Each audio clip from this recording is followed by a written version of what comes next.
Calgary Flames, the first Canadian team to have games postponed for COVID protocol. Thatcher Demko named the first star of the week, and Jim Rutherford speaks to Vancouver media for the first time. All part of the Hockey Podcast News Pack for Monday, December the 13th. Started off as a PG podcast, but then Devin just kept on dropping shits and fucks, and I'm just trying to figure out what's in her mouth. I just want to see him interview Francesco Accoli. No, he's a good human being, is what he would say about himself, I'm sure. Who's hosting this thing? Take charge, Kevin, would you? Jesus. First time we ever met those guys. That was the major drunken pub argument. I think you guys are the worst. I'm going to have to probably watch some Canucks hockey, unfortunately. Just making friends left, right, and center, and probably some enemies as well. Tell him to shut up. He needs to hear that every once in a while. Off to a good start. All right. We are live. It's okay to talk when it goes live. Well, hello, everyone, and welcome to the Hockey Podcast News Pack for Monday, December the 13th. Of course, you can follow us on Twitter at podcast_hockey, Facebook.com, the Hockey Podcast, YouTube.com, the Hockey Podcast, where you can like, share, and subscribe. Also, subscribe wherever you get your audio, whether that is Apple, Google, Spotify, wherever you find podcasts are sold for free. Of course, we also have the opportunity for you to win tickets to the Calgary Flames Vancouver Canucks game on April the 23rd with the Pig and Duke at the Scotiabank Saddledome. The Pig and Duke will provide you with some bevies and food to the game. You will go to the game with Sean, Chris, and Devin and enjoy the Calgary Flames and the Vancouver Canucks. You enter by simply retweeting any Hockey Pod clips, Hockey Podcast, Hockey Pod News Pack, any of our content for an opportunity to win, and then watch for our live podcast that will be happening at 6:30 Pacific, 7:30 Mountain, where we will be digging into some of the news of the day here at a more detailed level, but we'll have our word of the week then. Message us with that as well. Well, let's get into the news, and there is quite a bit to get into, and we do start this one with the Calgary Flames. They are the first Canadian team to have games postponed due to COVID protocol. The Flames actually were on their way to Chicago and Nashville for back-to-back road trip, but they have decided not to travel ultimately to Chicago due to, of course, if one player that is on that trip ends up getting COVID heading back, they have to quarantine, and it causes just a lot more headaches about testing and all of that sort of stuff. But Elias Lindholm, Andrew Mangiapane, Brad Richardson, Adam Ruzicka, Chris Tanev, Nikita Zadorov, and a member of the training staff have entered the NHL's COVID-19 protocol. The team's training facilities have been closed until further notice, and the Flames schedule is being reviewed and revised. That included, of course, the game Chicago and Nashville. And on Thursday, the Toronto Maple Leafs were going to Calgary. So those 3 games are affected. That is now 8 that need to be rescheduled. So we wonder what is going to happen there. We'll figure that out. Certainly now, one of the things we'll get into today is the Olympics now a real possibility, or do we need to move on now? Is it starting to become a realization that unfortunately best on best will not happen at the Olympics this year? The NHL should not go. That deadline is still January 10th, so there is a little less than a month to decide, and you wonder where that is going to happen. The Flames, of course, on a 4-game losing streak, as they lost 4-2 to the Bruins on Saturday. And when their next scheduled game is we will see how that works. Games postponed up to December the 16th. The next scheduled game after that is against the Columbus Blue Jackets next Saturday. We'll see about that. The 3 stars of the week were, it's Monday, so we have our 3 stars of the week, and Vancouver Canucks goaltender Thatcher Demko is the number 1 star. He had a great week, as did the Vancouver Canucks. 4-0, 1.20 goals against average, .962 save percentage, and 1 shutout. So it is that was his second career shutout. And the Canucks are now 3 games under 500, 12, 15, and 2 for 26 points. And Demko leading the way, providing some outstanding goaltending, which we will get into on the podcast later as well. Sebastian Aho, the Carolina Hurricanes, who actually missed the game last night against the Vancouver Canucks due to an illness, and is now also, along with Seth Jarvis, by the way, the Carolina Hurricanes on COVID protocol.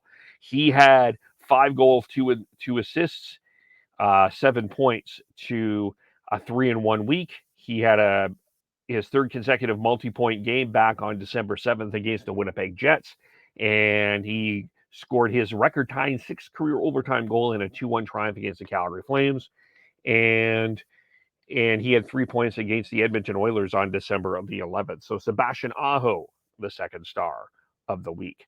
Devon Toews, who had in 4 outings, 7 assists, recorded a pair of helpers against the Philadelphia Flyers on December the 6th and a 7-3 win over the Rangers. He also had on December 8th, he matched a career high with 3 assists against the Detroit Red Wings. So the 27-year-old from Abbotsford is pacing NHL defenseman with 1.25 points per game, 4 goals, 16 assists, and 20 points. So those are the 3 stars of the week. Jim Rutherford spoke to the media today in Vancouver. He was named president and interim general manager.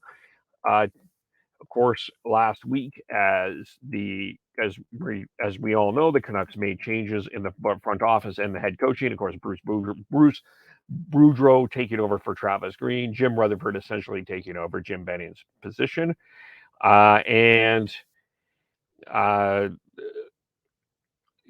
so some of the highlights of that is talking about what the team is not in a position to trade draft picks. He has a list, according to Brendan Batchelor on Twitter, he has a list of 40 candidates that he is considering as potential candidates. So he's got a list there on that as well. And, other things he kind of got into, he wants to get in an assistant general manager here soon.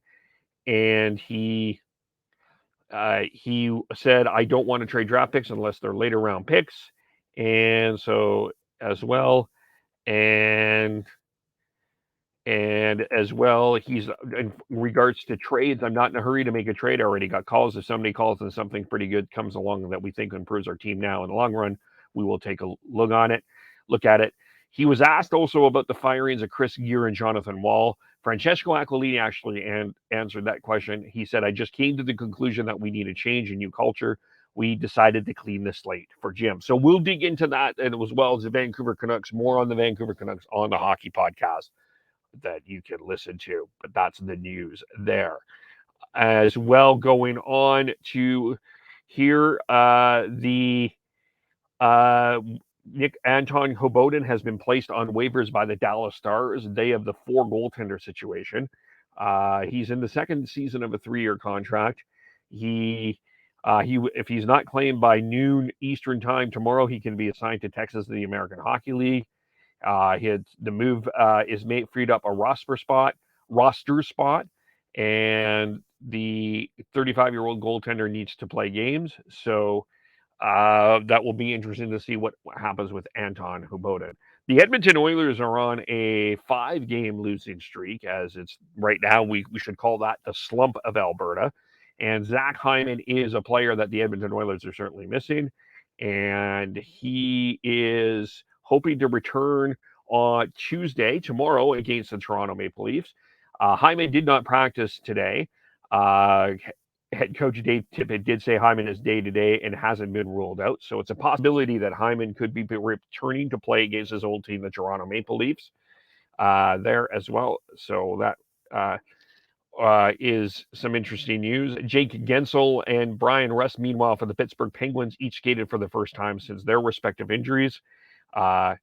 So we're just waiting to see on that. They're skating. Gensel has missed 2 games, is week to week, And Braden Shen will be out at least 1 week after the forward is placed on IR with an upper body injury. Robert Thomas also is on IR. He'll be out another week. And David Perron has been placed on long-term injured reserve retroactive to November 27th for the St. Louis Blues. So they're dealing with a number of injuries as well.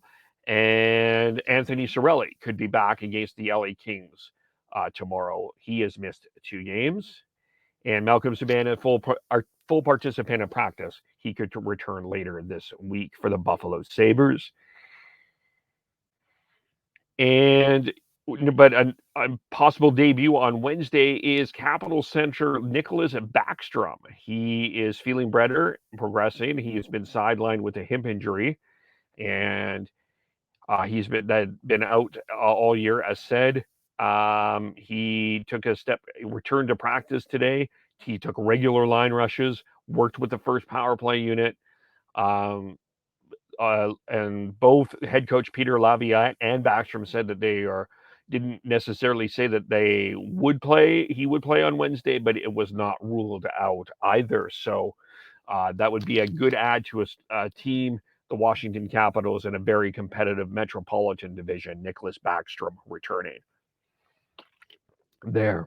And the World Junior team has been announced as well, and for Canada, and Connor Bedard did make that team. He is one of a rare 16-year-olds that have made this team. Jason Spezza, Jay Bouwmeester, Connor McDavid, Sidney Crosby, Eric Lindros, and Wayne Gretzky are the only other ones that have 16 that have made that junior list. And so Connor Bedard made the team. As here we'll just go through some of the names here. Kamloops Blazer, Logan Stankoven, Kamloops made the team as well. And as well, they got returning players. Cole Perfetti is returning. Caden Gooley, Dylan Garand, as mentioned, from the Kamloops Blazers, returned from last year. Goaltenders, they had 3. They were going to keep the 3: Brett Brochu, Sebastian Casa, Dylan Garand. Defense, Lucas Cormier, Caden Gooley, Carson Lambos, Ryan O'Rourke. Owen Power, the number 1 pick for the Buffalo Sabres last year. Donovan Sabrango, Ronan Seeley of the Everett Silvertips. Olin Zellweger, who played on the U17 team, gold medal team. He was also picked. Forwards, including Connor Bedard, Edmonton Oilers draft pick Xavier Bourgeau. We had Maverick Bork, Will Cooley, Elliot Denoy from Ridley Gregg, Dylan Gunther, Kent Johnson, Mason McTavish, Jake Neighbors, Cole Perfetti, Justin Sordiff, Logan Stankoven, and Shane Wright. Now, the Edmonton Oil Kings have, of course, now have 4 players on their roster that have made the World Junior team. It has happened before, and it was actually the Kamloops Blazers that did it.